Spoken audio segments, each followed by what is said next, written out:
power doesn't vanish overnight. It fades quietly like candlelight on marble. Once, the Habsburgs ruled more than half the known world. Their name carried the weight of gold, their marriages forged kingdoms, and their faith crowned them as chosen by God. But every fortune built on control carries its shadow. Behind the palaces and prayers, envy festered. Debt crept in like ivy through stone. The same system that had once made them untouchable began to turn against them. One treaty, one marriage, one war at a time. Across Europe, rivals sharpened their ambition, whispering that the empire of gold was beginning to crack. The world was changing, and the Habsburgs, trapped in their own glory, could no longer hear it. This is not just a story of loss, but of how even the wealthiest empire can't buy time. In our previous episode, we uncovered how the Habsburgs built a $500 billion empire without conquering, but by marrying power itself. Through gold from the Americas, taxes from Europe, and alliances sealed in royal weddings, they created a global system that turned wealth into control. Their palaces glittered, their treasuries overflowed, and their influence reached every court in Europe. But beneath that brilliance, cracks were forming. The very strategies that made them unstoppable, faith, bloodline, and fortune, were slowly becoming the chains that would drag their empire toward collapse. Now let's talk about what started the threats to fall. This empire power invites envy. Wealth breeds enemies, and for the Habsburgs, both came in endless supply. By the 17th century, the dynasty that once ruled half the known world began to feel the weight of its own creation. The same golden web that had connected continents was tightening, choking the empire from within. Their greatest weapon, marriage, had become their curse. For centuries, Habsburg heirs had married within their own bloodline to preserve their empire's unity. Cousins wed cousins, uncles married nieces. The royal family tree had folded in on itself, and its branches began to wither. What once symbolized divine purity became a genetic prison. Historians still speak of the Habsburg jaw, that distinct protruding chin, a physical mark of ambition turned into affliction. Portraits that once radiated strength now revealed fragile, ghostly faces. Beneath layers of silk and gold, the dynasty's blood had grown thin. It was as if centuries of political calculation had taken human form, and that form was breaking down. But blood was only one part of their downfall. The empire itself had become too vast, too complicated, too costly to control. What had begun as a tightly organized financial machine, a marvel of Renaissance administration, was now collapsing under its own weight. Wars flared on every horizon. In the east, the Ottoman Empire pressed toward Vienna, testing the empire's defenses. Within the Holy Roman Empire, Protestant princes rose against Catholic rule, demanding independence.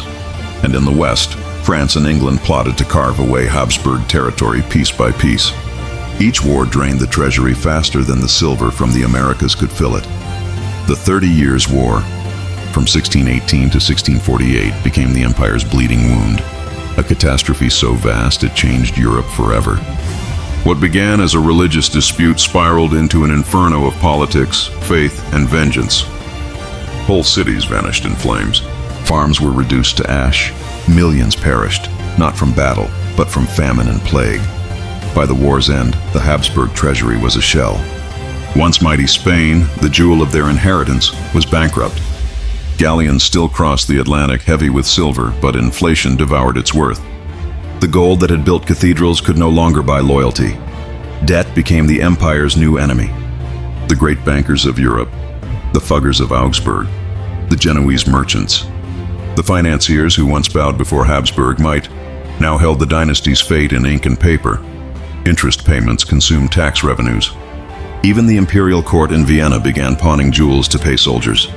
Behind the marble facades of palaces, secret meetings decided which debts could be delayed, and which would bring ruin if left unpaid. Meanwhile, rebellion spread like wildfire. The Dutch provinces, once under Habsburg control, declared independence, forming the Dutch Republic, a rising power fueled by trade, tolerance, and innovation. The loss shattered Spain's dominance over global commerce. In the east, the Ottoman threat grew bolder, marching ever closer to the imperial capital. The Habsburgs, once defenders of Christendom, now fought simply to survive. But their worst enemy was not on the battlefield. It was within their own bloodline. The once united dynasty had splintered into rival branches. The Austrian Habsburgs ruled from Vienna, the Spanish Habsburgs from Madrid. Each side claimed to be the true inheritor of the family's divine mission, yet in truth both were sinking, divided by ego and drowning in debt. When Charles II of Spain, the last of the Spanish line, died childless in 1700, the entire dynasty trembled. His death set off the War of the Spanish Succession, a brutal continent-wide struggle to claim the dying empire's fortune. France, Britain, Austria, and countless smaller states joined the fray, tearing Europe apart once more. It was a tragedy disguised as destiny. The Habsburgs still wore crowns, but they no longer controlled the game. Their once flawless system of diplomacy, marriages, alliances, and wealth management had turned against them. The empire that once dominated the world now stumbled through history, clinging to titles and traditions that no longer held power. In palaces that once echoed with the sound of orchestras, courtiers now whispered about unpaid soldiers, foreign debts, and lost provinces. The grandeur remained, but the gold was gone. The empire's faith had turned to fanaticism, its wealth to debt, and its unity to rivalry. And yet, even as the world moved beyond them, the name Habsburg still carried a shadow of awe. It became a ghost of gold that haunted Europe, a reminder of what happens when power believes itself eternal. They had built their empire on marriages, money, and divine belief. But in the end, it wasn't war that destroyed them. It was the weight of their own success, the slow collapse of a family that tried to control history itself. The Habsburgs had conquered without conquest, ruled without mercy, and fallen without understanding how. The golden machine that once turned silver into sovereignty had finally run out of breath. Now let's talk about fall of legacy. By the dawn of the 20th century, the Habsburgs were no longer the masters of Europe. They were its caretakers. The once mighty empire, born of gold, marriage, and faith, had faded into a fragile illusion of power. Its grandeur remained: marble palaces, royal processions, glittering crowns, but beneath the surface lay exhaustion. Centuries of war, debt, and division had left the dynasty hollow. Emperor Franz Joseph I, who ruled for nearly 70 years, became a living symbol of that endurance. Stern, disciplined, and devout, he tried to hold together an empire that no longer wanted to be held. His realm, the Austro-Hungarian Empire, stretched across vast lands, from the snow of the Alps to the plains of Hungary, home to dozens of nations, languages, and faiths. On maps, it looked invincible. In reality, it was an empire stitched together by tradition and fear. Nationalism was the new currency of power. The age of divine rule was dying, replaced by the will of the people. Revolutions had already swept through Europe, toppling monarchies and reshaping borders. Within the Habsburg realm, Czechs, Hungarians, Poles, Croats, and countless others demanded self-rule. The empire that had once unified Europe through bloodlines was now breaking apart under the weight of its diversity. Then came the spark that lit the fuse: the assassination of Archduke Franz Ferdinand in Sarajevo, 1914. To the world, it was one royal death. To history, it was the beginning of the First World War. The empire, bound by treaties and pride, was pulled into a conflict it could not win. The war devoured everything: soldiers, silver, food, and faith. Millions died, and for the first time, the Habsburgs found themselves powerless against the tide of modernity. Steam, steel, and nationalism had replaced crowns and carriages. By 1918, after centuries of rule, the double-headed eagle, symbol of Austria-Hungary, fell from its perch. Emperor Charles I, Franz Joseph's successor, fled into exile with only his family, his faith, and a fading sense of destiny. The once immortal empire was gone, its gold seized, its lands divided, its palaces stripped of authority. In Vienna, the Hofburg Palace became a museum of memory. Its marble floors echoed not with courtiers, but tourists. Yet even in defeat, the Habsburg legacy endured. Their art still hangs in museums. Their architecture still dominates European skylines. Their history still shapes the continent's politics. The wealth they amassed, the systems they built, and the marriages they arranged reshaped the world. The fall of the Habsburgs wasn't just the end of a dynasty. It was the end of an age. The era of divine rule, where gold and God intertwined, had finally run its course. And what remained was a haunting truth: No empire, no matter how wealthy or blessed, can outlive the forces of time. History rarely remembers empires for how they rose, only for how they fell. The Habsburgs believed they could command eternity, that wealth, faith, and blood could weave a legacy immune to time. For centuries they succeeded. From the Alps to the Andes, their gold-defined kingdoms built cathedrals and crowned emperors. They turned marriage into empire, diplomacy into domination, and wealth into worship.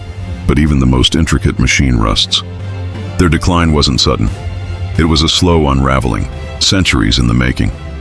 The same foundations that had once made them invincible, divine right, absolute control, and dynastic purity, became their undoing. The empire that had united half of Europe now stood divided by pride, debt, and illusion. Inside palaces that once glittered with candlelight and mirrors, the truth was impossible to ignore. Wealth had become a burden.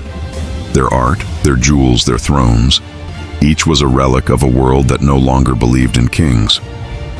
The Habsburgs had built their empire on the illusion of permanence, but history had changed the rules. Their story isn't just about royalty, it's about humanity. About how power blinds even the wise, how wealth isolates even the faithful, and how the pursuit of immortality always ends in loss. Every fresco, every crown, every treaty they left behind whispered the same message. Nothing lasts forever, not even gold. When the empire finally collapsed in 1918, it did not end with a roar but with silence. The double-headed eagle was taken down from government halls. The imperial anthem stopped playing. 1,000 years of inherited power vanished overnight, and yet the Habsburg name refused to disappear. Today, their palaces still rise above Vienna and Madrid. Their portraits still gaze from museum walls. Their wealth still circulates through the art and architecture they left behind. The empire they built may have fallen, but its shadow still shapes Europe, a reminder of how ambition can build worlds and destroy them just as easily.